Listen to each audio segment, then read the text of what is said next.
Hello বন্ধুরা, কেমন আছো? নিশ্চয়ই ভালো আছো, আমিও ভালো আছি। আজকে একটু অন্যরকম ভিডিও, বেশিরভাগটাই হারভেস্টিং। কিছুদিনের জন্য আমি একটু থাকবো না বাড়িতে, আর সেজন্য একটু হারভেস্টিং করে নিব। আর সেজন্যই নিয়ে এসেছি একটা বড় চালন। আর দেখতেই পেলেন যে এই যে এতগুলো শিম আমি পেড়ে রেখেছি। এগুলো সকালবেলা উঠেই ঘুম থেকে উঠেই ব্রাশ করেই চলে এসেছিলাম ছাদে। আর ছাদের এই যে উঁচুতে উঠে শিম পেড়েছি। আর এখন এগুলোকে চালন নিয়ে এসে তুলে নিলাম। একসঙ্গে দুটো কাজ করা হয়নি, কারণ আমাদের একতলাতে আর দোতলার ব্যাপার আছে, তো দোতলায় ছিলাম, উপরে এসে পেরেছি, তারপরে আবার চালনটা নিয়ে এসে এই যে এগুলো তুলে নিলাম। তো এইভাবে শুরু করে দিয়েছি হারভেস্টিং। আজকেই যাব, সেজন্য আজকে সকাল থেকেই এই হারভেস্টিংটা শুরু করে দিয়েছি। গাছে যত সবজি আছে, যেহেতু কিছুদিন থাকবো না, সবজিগুলোকে তুলে নেব আর যাব বাপের বাড়ি।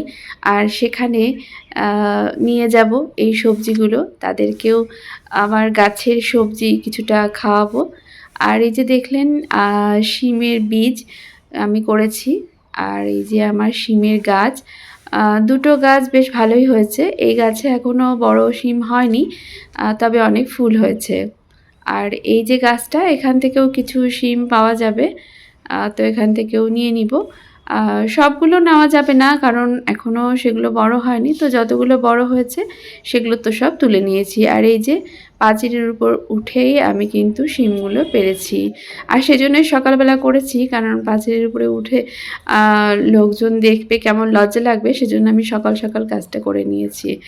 আর একটু টমেটো নিয়ে নিচ্ছি।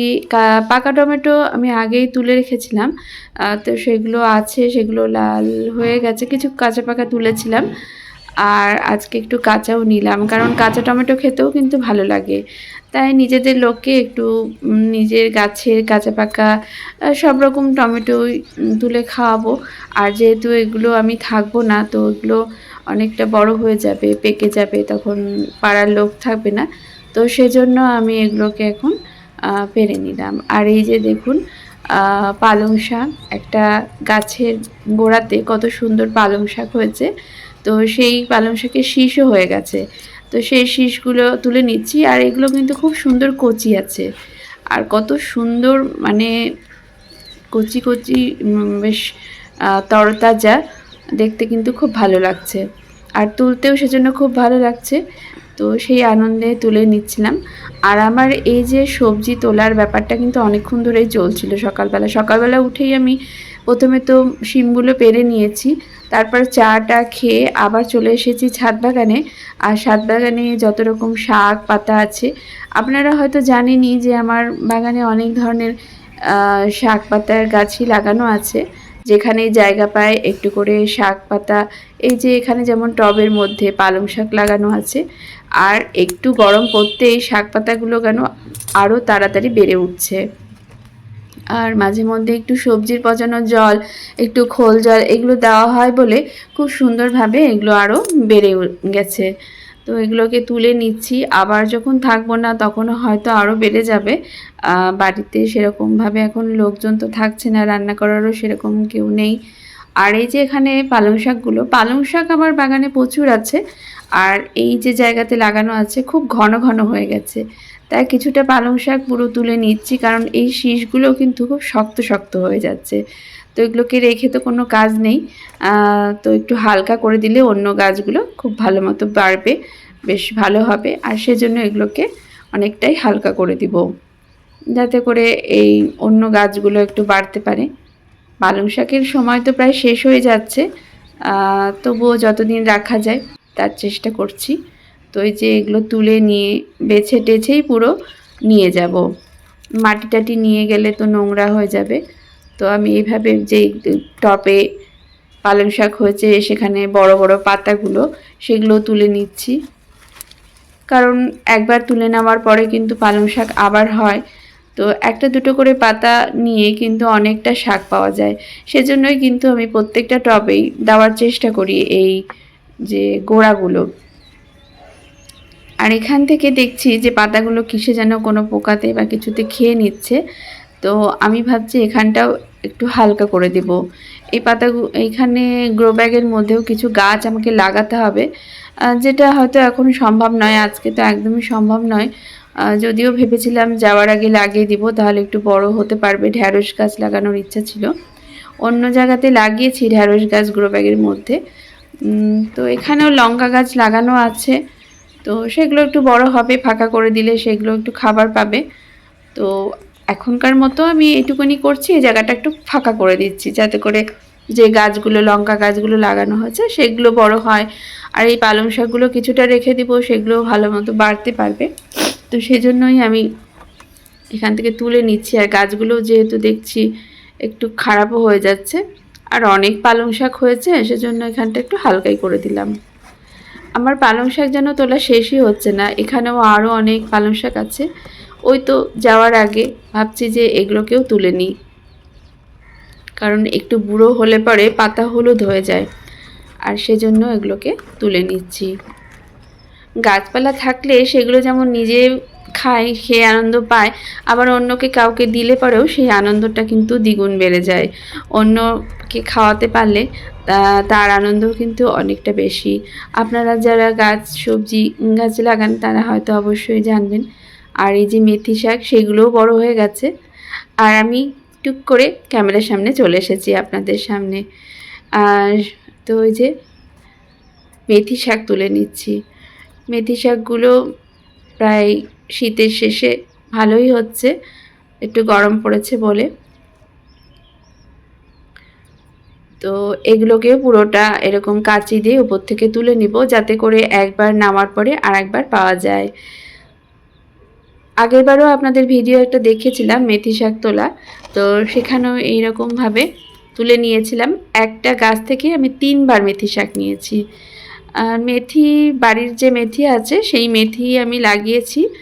মেথি ভেজানো জল খাওয়া হয়, সেই মেথিটা একদিন ভিজিয়ে একটা দিয়ে দিয়েছিলাম।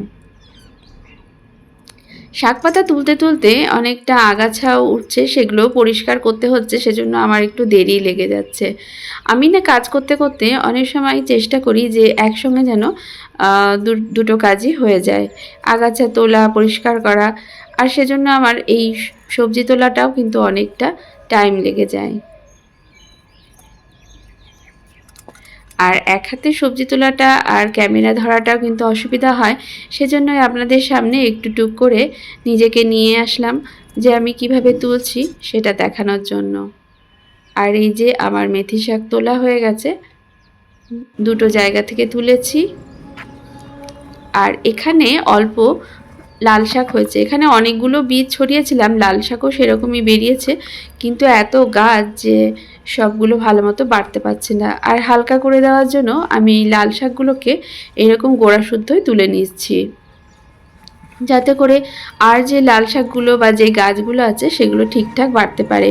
কারণ একসঙ্গে যদি বেশি গাছ হয়ে যায় কিন্তু সেটা ভালো মতো হতে পারে না। তো এই জায়গাতে দেখতে পাচ্ছেন একটা টমেটো গাছ আছে, আলু গাছ তো আছে, তার মধ্যে লাল শাক আছে, আর একটা কুমড়ো গাছও আছে। তো অনেক ধরনের গাছ এখানে হয়ে গেছে। তো কিছুটা লাল শাক আমি তুলে নিলাম, একটু বড় বড় যেগুলো হয়েছে, যাতে করে হালকা হয়ে অন্য গাছগুলো বাড়তে পারে। আগেরবারও আমি এরকমভাবে তুলে নিয়েছিলাম লাল শাক, এখানে বথুয়া শাকও হয়েছিল, সেগুলোও তুলে অন্য জায়গায় লাগিয়েছিলাম। আর এই যে আমার লাল শাক তোলা হয়ে গেল। আর এইবার চলে এসেছি ধনে পাতা। ধনে পাতাও তুলে নিব, কারণ এগুলোও অনেকটা বড় হয়ে গেছে, আর কিছুটা ধনে পাতা নিয়েও যাব। আর অনেক জায়গাতেই আমি ধনে পাতা লাগিয়েছি, সেটাও আপনাদের দেখিয়েছি। তো এই যে গোড়াতে গোড়াতে যেগুলো গাছ বড় আছে সেই টবের গোড়াতেও এরকমভাবে ধনে পাতা লাগানো আছে। ধনের বীজ ছড়ালেই কিন্তু ধনে পাতার গাছ বেশ সুন্দর হয়ে যায়। যেহেতু প্রত্যেকটা টবের মধ্যেই আমার গোবর সার তো দেওয়া থাকে, আর এই যে রিপোর্টিং করার সময় বড় বড় যে গাছগুলো আছে সেগুলোর মধ্যে একটু গোবর সার তো দিয়েছি, আর সেই জন্য ধনে পাতাগুলো বেশ ভালো হয়েছে। তার মধ্যে খোল জল দিচ্ছি, সবজি পচা জল দিচ্ছি। তো এইভাবেই জৈবভাবে চাষ করছি, তাতেই কিন্তু এই সুন্দর সুন্দর সবজি আমি পেয়ে যাচ্ছি। আর টমেটো হয়েছে, শিম হয়েছে, আর বিভিন্ন ধরনের শাক পাতা তো আছেই।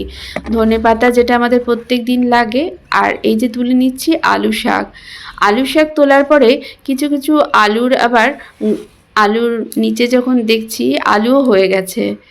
তো কিছুটা আলু শাকও তুলে নিলাম, কারণ আলুর পাতাগুলো খারাপ হয়ে যাচ্ছে, বুড়ো হয়ে যাচ্ছে।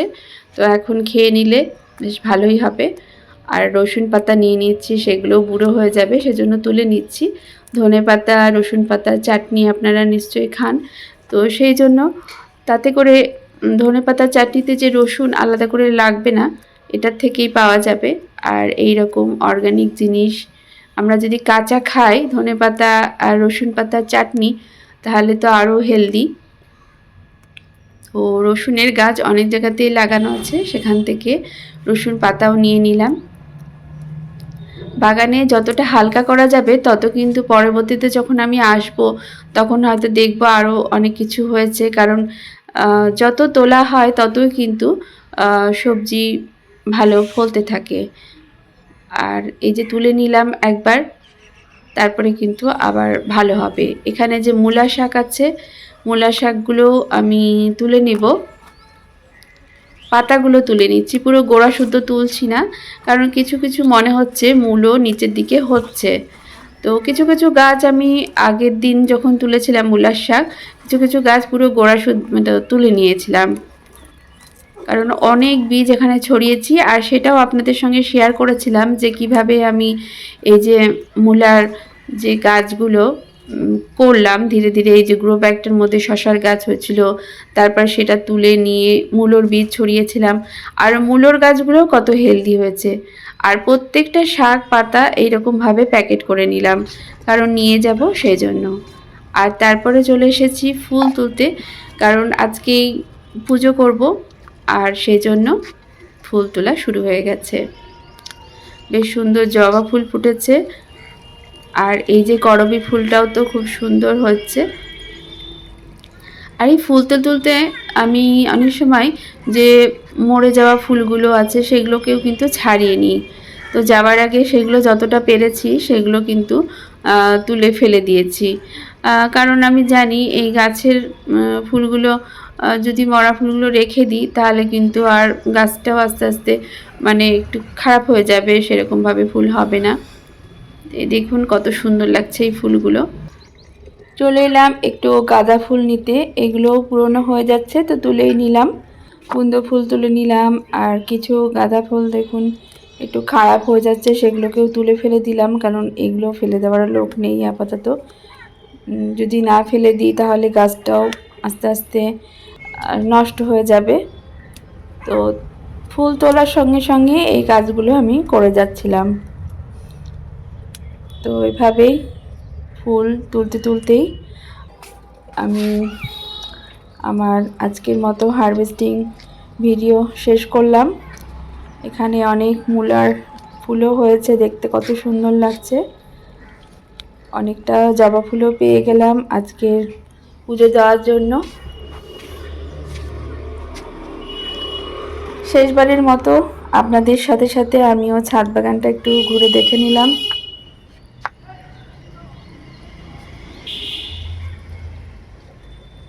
ছাদ বাগানে সারাদিন কাজ করতে করতে ক্লান্ত হয়ে যায়, কিন্তু এই যে ছাদ বাগানের সঙ্গে একটা যে জড়িয়ে থাকা যে আনন্দ, তার যে অনুভব কিছুদিন আমি পাবো না, সেটা ভেবে একটু কষ্ট হচ্ছে।